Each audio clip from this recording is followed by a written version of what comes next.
de points de convergence, heureusement.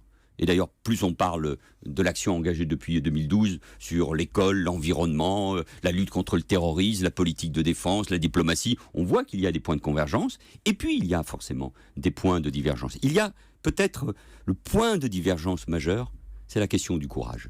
Et d'une certaine manière, sur les questions que nous venons d'évoquer... Hamon et Montebourg, ils ne sont pas courageux ? Non, ne me faites pas dire cela. J'essaie de comprendre ce que vous venez de dire. C'est le courage de la vérité face aux Français. C'est le refus de la démagogie. Il y a forcément de la générosité dans certaines propositions.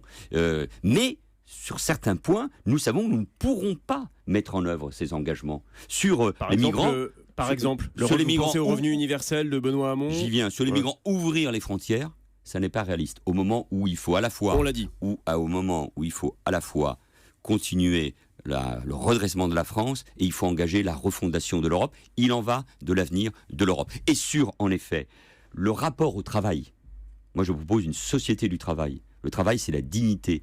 Et tout soutien, toute solidarité doit être liée à l'insertion et au travail. Et la proposition que je fais de revenu décent, 850 € par mois, mais sous condition de ressources, individualisées, qui concernera aussi les jeunes de 18 à 25 ans, ce revenu décent est lié au travail. Voilà une différence très importante. Ce n'est pas uniquement une différence entre 8 à 9 milliards et 350 milliards. Ça, c'est impossible à mettre en œuvre. Mais c'est une certaine conception du travail. Et la gauche, elle doit toujours avoir cette relation, elle doit se confondre avec le travail.